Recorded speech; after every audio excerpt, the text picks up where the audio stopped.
He's probably the greatest risk of all four right now. And to tell you the truth, we don't know. Found alive and rescued, 3 crew members now back on solid ground a day after a cargo ship capsizes off the coast of Georgia. You kept hearing things fall in the ship and you weren't sure if those were people or if they were cars. Tapping on metal leads to survivors missing since Sunday. I know they looked super happy to be outside of that space and coming down onto the tugboat. Tonight, live team coverage of the Coast Guard rescue. After being trapped on a capsized cargo ship for more than 30 hours, 3 crew members have this afternoon been safely rescued. Good evening and thank you for joining us tonight. I'm Heather Crawford, broadcasting live tonight from the St. Simons Island Pier. Now you can see that massive cargo ship right behind me. It's loaded with more than 4,000 cars, and right now tugboats are helping to keep it stable. Now it began listing around 2 o'clock Sunday morning as it was leaving port with 24 crew members on board. Now 20 of them were initially airlifted and rescued to safety, but a fire forced rescuers to pull back yesterday. Now tonight we know that 1 lone crew member is still on board that ship trapped, and his rescue, the Coast Guard says, is going to be the riskiest. Now here is what else we know at this hour. That ship, the Golden Ray, remains on its side in the St. Simons Sound. Right now, the NTSB is leading the investigation into what caused this massive ship to capsize. And for the time being, all vessel traffic through the Port of Brunswick remains suspended. Now, this capsized ship has drawn a huge crowd. There are people you can see behind me on the pier all around this area have come here to see this. This is a sight you normally don't see, and the ship is so close to shore. So all day long, people have been here. I'm right next to international media that is here covering this story.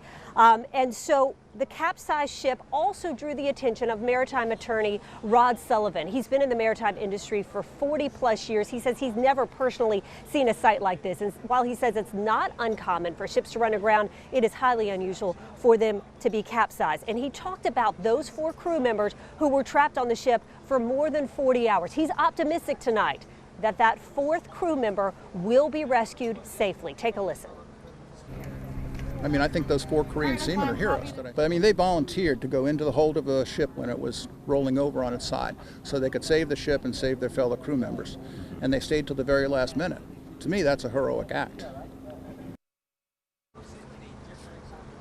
So that 4th crew member who is trapped right now, the Coast Guard says is behind glass.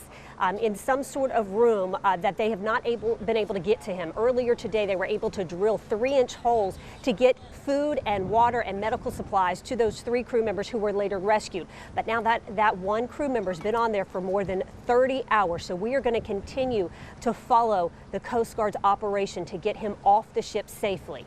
Continuing our live team coverage now is my colleague Troy Kless. And Troy, as they are carefully strategizing how to rescue this man, there's also environmental concerns tonight.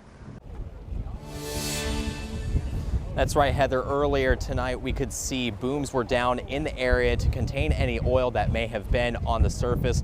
Now, the Altamaha Riverkeeper did confirm they did find additional booms containing oil when they returned to their dock at the Sidney Lanier Bridge. Now, some bystanders are optimistic that the environment will be okay, despite the fact that this ship likely has thousands of gallons of fuel on board.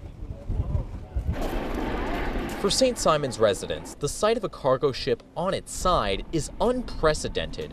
But Allison Tucker says a similar incident happened long ago. Back in 1973, there was a big ship barge that hit the Sidney Lanier Bridge over there. Tucker has lived here for decades and has painted St. Simon shores many times. I have such a love for this place, and anything that affects this place touches my heart. The Altamaha Riverkeeper also cares for the area, and so far the environmental impacts have been contained thanks to large booms keeping oil contained. We're sitting actually pretty good with just a small leak that is mostly contained from what we can tell. The booms have been deployed. The booms are a barrier that sits on the water and actually will contain any floating oil. That's the biggest environmental concern, is the oil besides gas. Susan Inman says the Riverkeeper is getting a closer look by boat.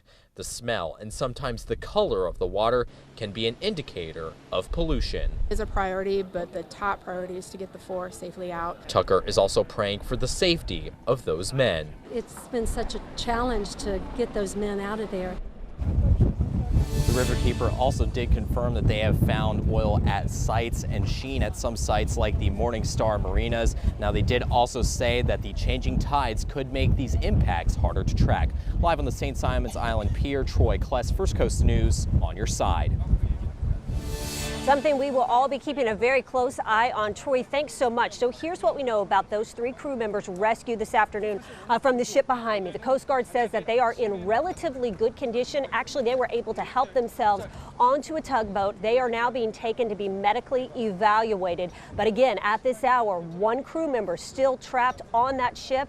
Strategizing right now, the Coast Guard is on how to get him safely off the ship. We're going to stay out here. We'll continue to cover this minute by minute on firstcoastnews.com and on the First Coast News app. And coming up tonight, Jeannie, at 5:30, we're going to have more on the rescue efforts. Back to you.